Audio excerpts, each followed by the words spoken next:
micro-territoires.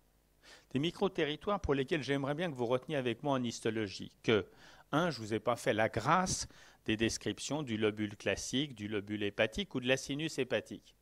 Mais qu'il ne faut surtout pas imaginer que ces descriptions sont des descriptions des éléments qui s'opposent les uns aux autres.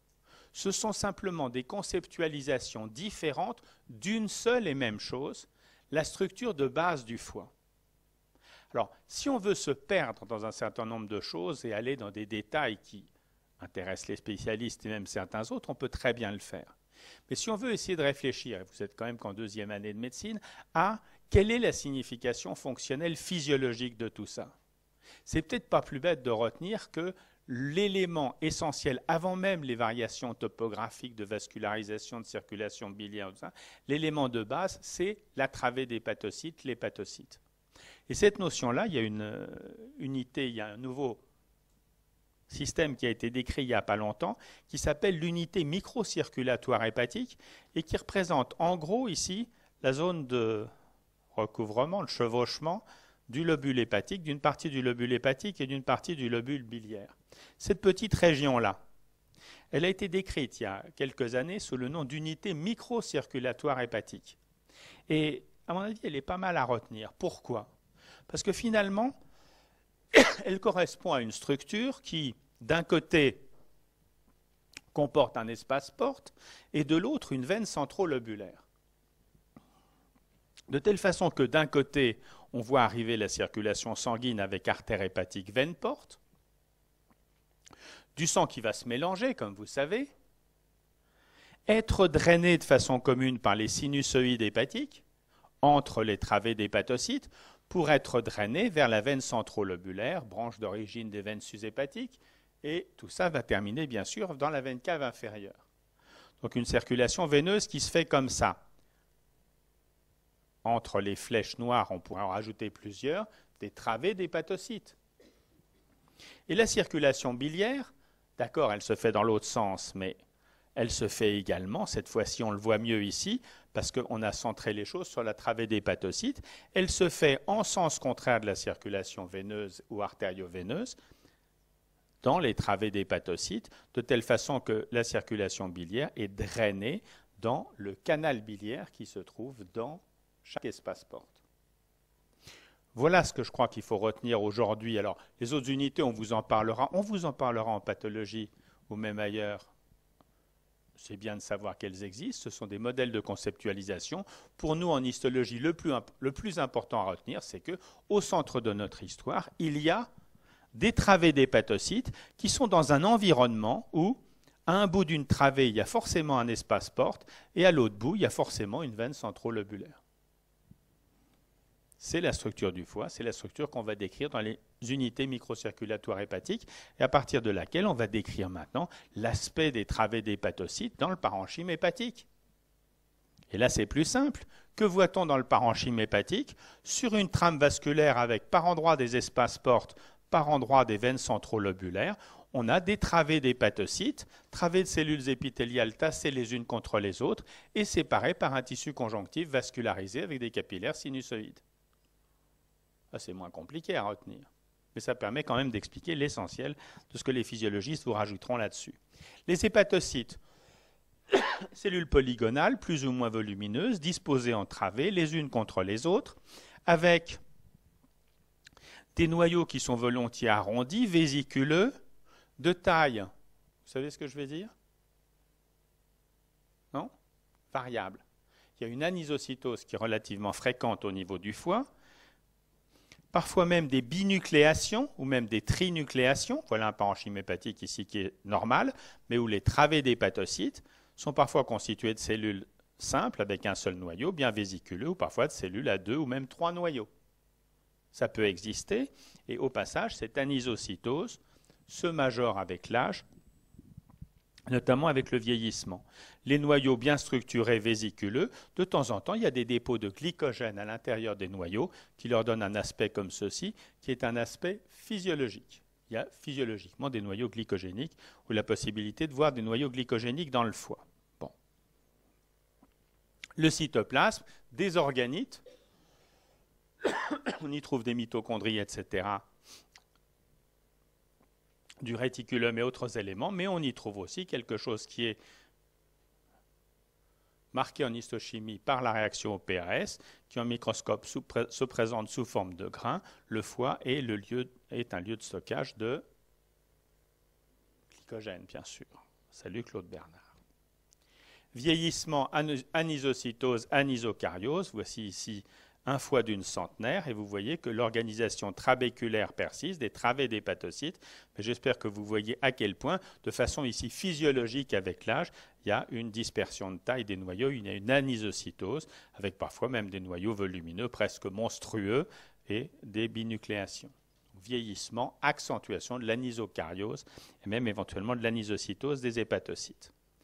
Avec le vieillissement aussi des dépôts de pigments à l'intérieur des cellules et on trouve de façon quasi banale dans le cytoplasme des hépatocytes chez les sujets âgés des grains de lipofuscine qui est un pigment d'usure cellulaire qu'on peut voir même sur les colorations de routine. Au passage, j'espère que vous avez apprécié au sens classique du terme que sur toutes les images que je vous ai montrées, la structure de base ici, on n'a pas à s'embêter avec lobules, acinus, etc. La structure de base, ce sont des travées d'hépatocytes séparées par des vaisseaux sanguins. Donc c'est bien ça la structure élémentaire de base qu'il faut retenir. Les hépatocytes, dans ces travées, ils sont organisés, ils sont situés dans des lames, de part et d'autre desquelles existent nos espaces conjonctifs avec les capillaires sinusoïdes et une trame conjonctive réticulinique particulière sans basale. Au plan fonctionnel, cette organisation va nous permettre de définir 3 territoires fonctionnels de l'hépatocyte. Le premier est de loin le territoire principal, c'est celui qui correspond à ce qu'on appelle le territoire basolatéral des hépatocytes, la base des hépatocytes. On serait tenté de dire là où il y a une basale, sauf que c'est là où il n'y a pas de basale, puisqu'il n'y en a pas. Bon.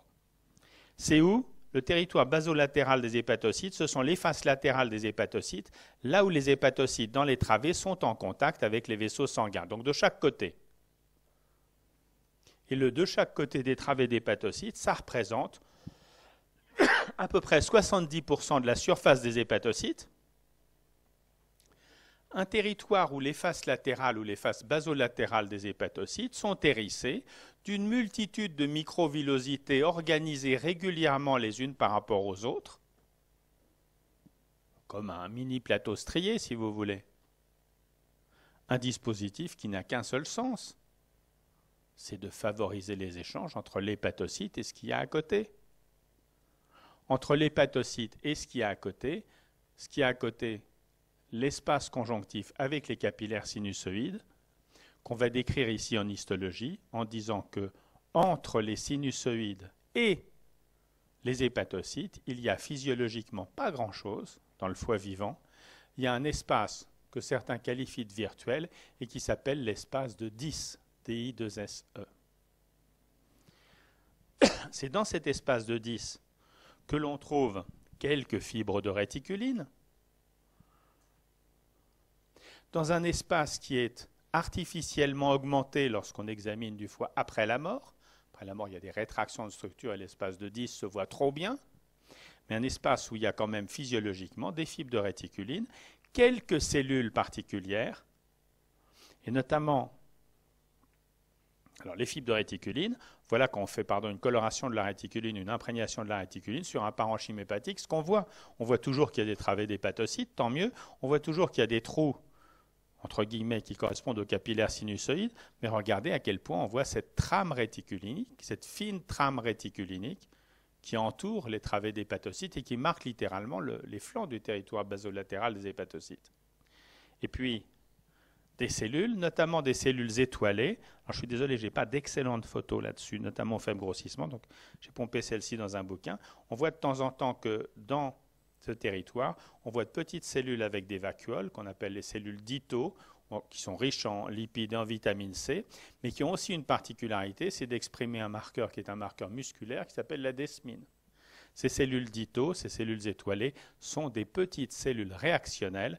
Et lorsqu'on fait une desmine sur un foie, on voit ici, près d'une veine centrolobulaire, à quel point il y a pas mal de cellules d'Ito dans le parenchyme. Sinusoïde, hépatocyte avec les microvillosités. Qu'est-ce qu'on a ensuite après l'espace de 10 qui est très fin chez l'adulte, ou très fin quand on est vivant? On a l'endothélium des capillaires sinusoïdes. Il est comment cet endothélium? Discontinu, il y a des trous. Tiens, en microscopie électronique à balayage, les gens qui ont fait des préparations de parenchyme hépatique et qui ont regardé l'intérieur des hépatocytes ont bien vu que le revêtement endothélial, là où je suis en train de passer notre curseur, était discontinu. Ici, il y a 2 cellules, hein, séparées par leurs limites, mais ils voient aussi que dans les discontinuités, qu'est-ce qu'on voit ici en petits groupes ou ici en éléments plus isolés?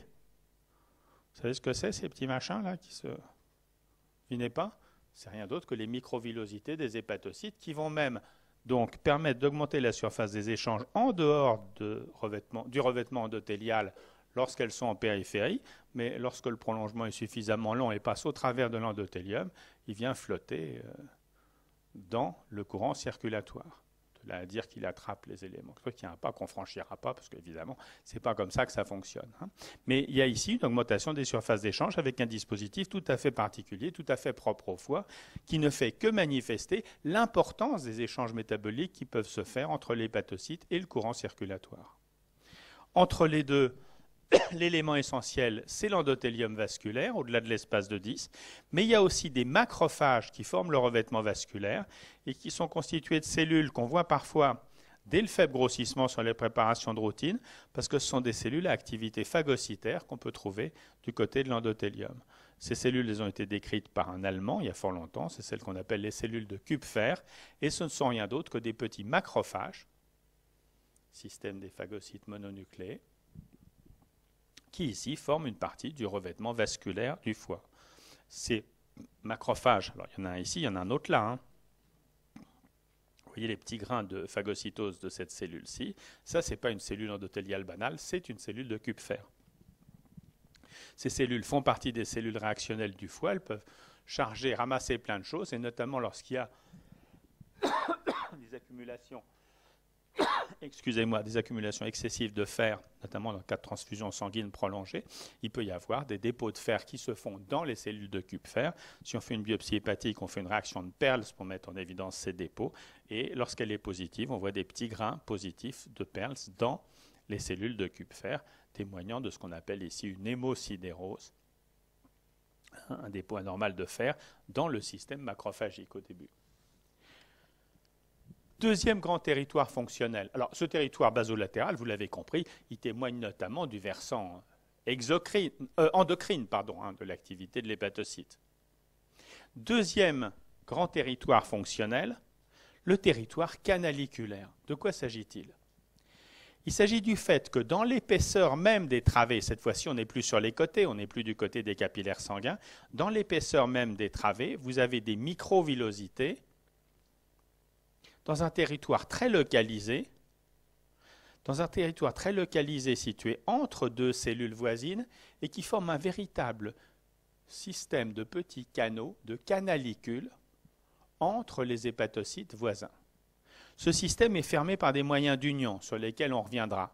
Mais on va dire tout de suite que entre les cellules voisines dans les travées d'hépatocytes, l'espace intercellulaire est organisé de telle façon qu'il y a un véritable petit réseau continu de canalicules qui permettent à cet endroit-là la circulation éventuelle d'un liquide extracellulaire.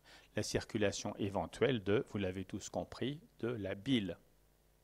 Ce réseau existe, il y a un espace intercellulaire augmenté, c'est le réseau canaliculaire, et dans la région des canalicules, il y a quelques microvillosités de la membrane qui là aussi augmentent de façon minime, mais quand même, les possibilités d'échange. De part et d'autre, au-delà du système canaliculaire, le territoire latéral, c'est la fin des systèmes membranaires, là où les cellules sont couplées les unes avec les autres dans la masse de l'édifice épithélial. Et là, qu'est-ce qu'on dit? Que les cellules sont jointives, qu'il y a un certain nombre de dispositifs qui les relient les unes aux autres, notamment des complexes de jonction qui forment la limite entre le territoire latéral et le territoire canaliculaire, mais aussi des jonctions communicantes qui permettent une communication chimique, une information entre les hépatocytes. Tout ça est souvent résumé dans des schémas comme celui-ci, qu'on doit à un traité des pathologies classiques, qui vous montre ici le mur qui existe, qui vous montre ici le mur qui existe entre deux hépatocytes voisins, la région canaliculaire avec les quelques projections ici, des dispositifs d'union occludens et adhérens qui ferment les limites du système canaliculaire, et ici les gap junctions qu'on trouve qui sont les communications chimiques entre les cellules. Ça, c'est le territoire canaliculaire et latéral. Au plan fonctionnel, pour nous, deux zones.